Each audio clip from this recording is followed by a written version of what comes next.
कळवण तालुक्यातील 5 वर्षात ठोस असा विकास झाला नसून फक्त पाट्या व बॅनर लावून विकास केलाय। कोल्हापूर फाटा येथील औद्योगिक वसाहतीमध्ये तरुणांना रोजगार मिळेल असं काहीच उपाययोजना केले नाहीत। रस्ते खड्डेमय झाल्यात, खड्ड्यात मुरुम टाकून बुजवलाय, खड्ड्यामध्ये मुरुम टाकून हाच का विकास असा आरोप तेजस जाधव यांनी केलाय। काय नाव भाऊ आपले? माझे नाव प्रतीक जाधव। सध्या कळवण सुरगाणा विधानसभा मतदारसंघात निवडणुकीचे रणधुमाळी सुरू आहे। तर या ठिकाणी विद्यमान आमदार नितीन भाऊ पवार उभे आहेत, तसेच कॉम्रेड जे.पी. गावित साहेब पण उभे आहेत। तर आपल्या मनातील आमदार कोण? माझ्या मनातील आमदार जे.पी. गावित साहेब आहेत, कॉम्रेड जे.पी. गावित साहेब। का? कारण ते जनमानसात मिसळणारे नेतृत्व आहे। त्यांना रात्री अपरात्री कधी फोन केला तरी ते उचलतात, स्वीकारतात।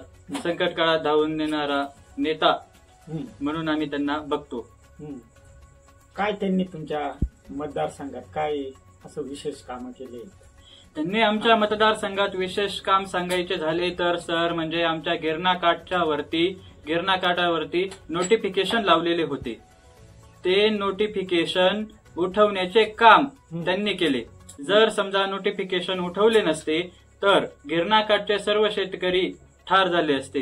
गिरणा नदीवरती नोटिफिकेशन उठवल्यामुळे बंधारे झाले, बरोबर? बंधारे झाल्यामुळे सर्व शेतकऱ्यांना शेती करण्यासाठी मुबलक पाणी पुरवठा झाला। त्यानंतर पिण्यासाठी पाण्याचा प्रश्न सुटला। असे सगळ्यात मोठे योगदान त्यांचे आमच्या मतदारसंघासाठी आहे। अजून काय परत त्यांनी असं ठोस काम केले?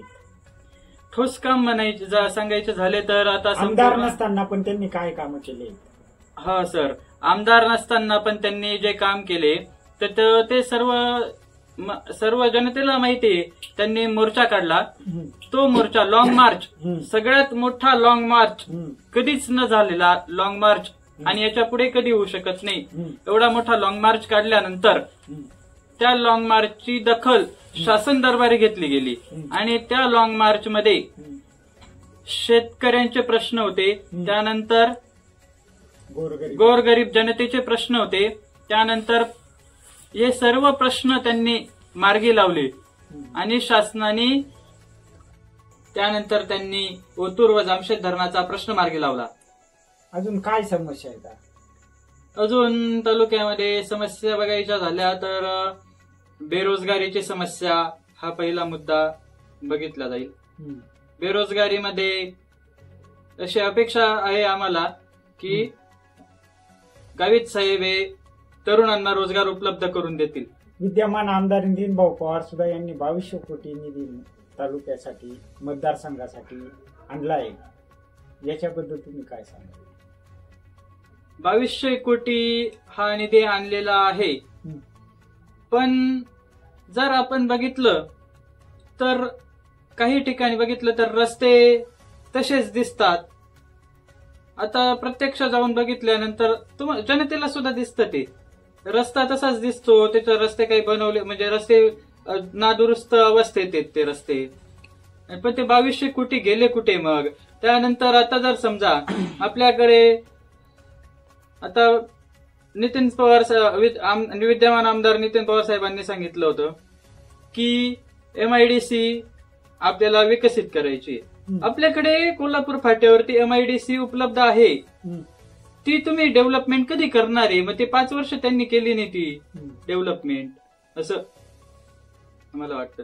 आता तिथे जर MIDC मध्ये कंपन्यांना येण्यासाठी आपण तेवढी सुविधा उपलब्ध करून दिली तर कंपन्या येतील ना, आणि तर इथे रोजगार उपलब्ध होईल असं मला वाटतं सर। त्यांना संधी द्यायला पाहिजे असं तुम्हाला वाटत नाही का? त्यांना संधी त्यांनी 5 वर्ष निवडून येऊन संधी त्यांना असं मला वाटत नाही की त्यांना संधी द्यावी असं। अनेक विकास कामं केले आहेत ना त्यांनी, 2200 कोटी आणले त्यांनी। असं मी 2200 कोटी तुम्हाला तेच सांगितलं, 2200 कोटी गेले कुठे हे जनतेला कळालं नाही। त्यांनी फक्त कॉन्ट्रॅक्टदार आणि त्यांचाच विकास केला, त्यांनाच पैसे त्यांनाच कामं दिले, गावोगावी रस्त्यांचे कामं केले। अहो सर, ते सगळं खोटं आहे सर। तुम्ही सुद्धा बघितलं ना, जनता जनता सुज्ञान जनता आहे, ती जनता बघू राहिली. रस्ते जे केलेले आहेत ना काही गावांमध्ये, ते रस्ते नादुरुस्त अवस्थेतले रस्ते आहेत. जनता सुज्ञ आहे, जनतेला सर्व समजते, कोणाला निवडून आणायचे आणि कोणाला मतदान करायचे. धन्यवाद आपण प्रतिक्रिया दिल्याबद्दल. धन्यवाद सर.